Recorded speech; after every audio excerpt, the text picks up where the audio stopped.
Beneath the sparkling blue waters of the ocean, the Sea King's castle stood in the deepest part of the sea. Its roof was made of shimmering shells that opened and closed with the gentle movement of the waves. Each shell held a dazzling pearl, so beautiful that it could be a gift for a queen. The Sea King had 6 lovely daughters, all mermaids. They lived happily in the palace, with their grandmother, who cared for them and told them fascinating stories. The youngest of the 6 mermaid sisters was the prettiest. She had skin as soft as silk and eyes as blue as the sea. Like all mermaids, she had no feet, only a fish's tail. She was quiet and dreamy, different from her lively sisters who loved to explore shipwrecks and gather treasures.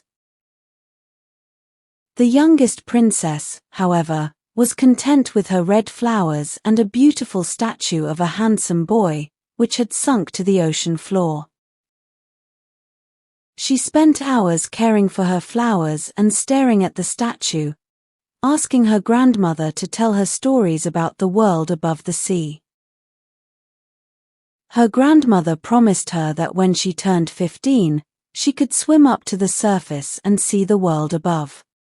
She could sit on the rocks in the moonlight and watch ships sail by.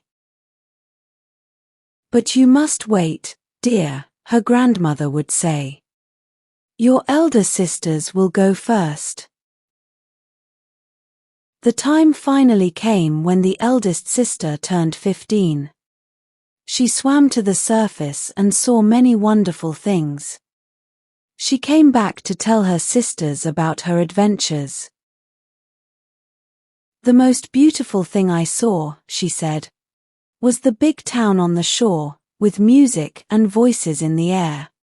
I stayed there for hours, watching the people." A year later, the second sister turned 15. She swam up to the surface at sunset, and she was amazed by the sky. "It was all gold and purple," she said. "The sky looked like a painting, and the sea reflected all the colors. It was breathtaking." When the third sister turned 15, she was the bravest of them all. She swam up a wide river and saw beautiful hills and forests with castles and palaces. She even saw children playing in the water. "The children were so happy," she said. "They didn't have tails like us, but they could swim. I wish I could have played with them." The fourth sister was more cautious. She didn't want to get too close to the shore, so she stayed in the safety of the sea. "The sky was so clear it looked like glass," she said. "It was the most beautiful sight I have ever seen." The fifth sister had her turn during the winter. "The sea was full of icebergs," she said. "Each one was like a big diamond floating in the water. It was so magical." Finally, it was the youngest princess's turn to turn 15. She swam to the surface as the sun was setting, and the sky was full of beautiful colors. There, she saw a large ship with people gathered on deck. Among them was a young prince, so handsome that the Little Mermaid was spellbound. He had big, dark eyes, and he looked kind and noble. That night, the prince celebrated his birthday on the ship. There were fireworks in the sky, lighting up the night with sparkling colors. The Little Mermaid had never seen such a thing before, and she was amazed. She watched the prince all night, and she felt something deep inside her heart. But soon, the calm sea turned stormy. The ship creaked and groaned as huge waves crashed over it. The Little Mermaid knew she had to help. She swam quickly through the dark water and found the prince, who had fallen overboard. She saved him, holding his head above the water and guiding him to the shore. When morning came, the storm was over. The little mermaid was lying on the soft sand, and the prince was beside her. She was hoping he would wake up and see her. But when he opened his eyes, he didn't recognize her. He didn't know that she had saved him. The prince smiled at the people around him, but he didn't smile at the little mermaid. She was heartbroken, but she didn't tell anyone about her feelings. The little mermaid often returned to the shore to watch the prince, but she never saw him again. She wished he would remember that she had saved him, but he never did. To make herself feel better, she looked at the statue of the handsome boy and dreamed that the prince would love her one day. One day, the little mermaid learned more about humans from her grandmother. When humans die, they don't live forever, said her grandmother. Their souls live on, but their bodies grow old and weak. We mermaids live a very long time, 300 years. But when we die, we turn into sea foam. We don't get souls like humans do. The little mermaid wished more than anything to be human. She longed for a soul so she could live forever, but she knew it was impossible for a mermaid to have one. You must be loved by a human more than anyone else, her grandmother explained. Only then would you get a soul. But that's impossible. Humans don't find our tails beautiful. They prefer having 2 legs. The little mermaid could hardly bear to hear this. She decided to go to the sea witch for help. The witch lived deep in the ocean, in a house made of human bones. The little mermaid was afraid, but she was determined. When she arrived, the witch didn't need to ask what the mermaid wanted. You want to become human, the witch said with a wicked smile. But it will come with great pain. The witch told the mermaid that she could make her human, but in return, the mermaid had to give up her voice.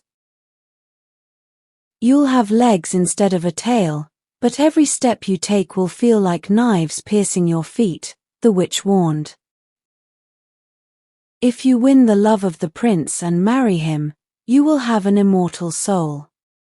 But if he marries someone else, you will die and turn into foam. The little mermaid agreed, even though she was afraid. The witch cut her tongue and gave her a potion that would turn her tail into legs. The mermaid swam away, feeling both excited and scared. When she reached the shore, she drank the potion. The pain was terrible, but she managed to stand. Her tail transformed into 2 human legs. She could barely walk, but the prince found her and took her to the palace. He didn't know who she was or that she had saved his life. He called her his little foundling and treated her kindly.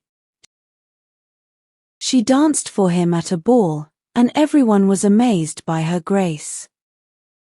The prince grew fond of her, but he didn't love her as she had hoped. He still thought of the girl who had saved his life, but he didn't know it was the Little Mermaid.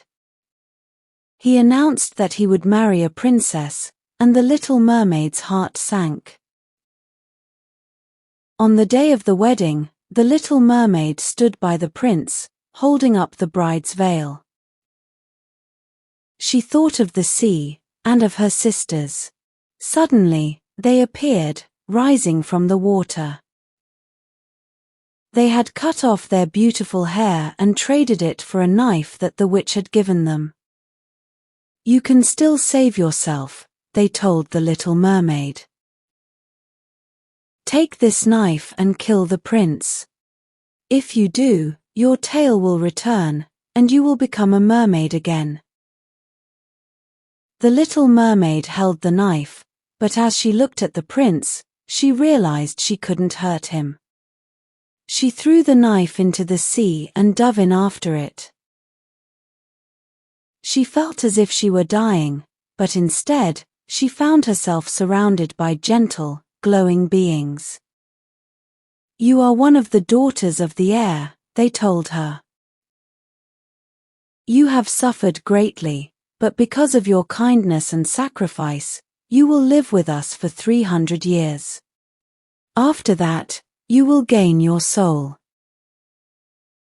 From that moment on, the Little Mermaid was filled with peace. She had not gained a human soul yet, but she knew that one day, through her good deeds, she would. And so, she spent her days watching over children and helping them become good, kind-hearted people, shortening the time she had to wait for her soul to be granted. If you enjoyed this story and found it interesting, please like this video and share your thoughts in the comments below. Don't forget to subscribe to our channel for more exciting stories. Your engagement helps us create more content that resonates with you and our community.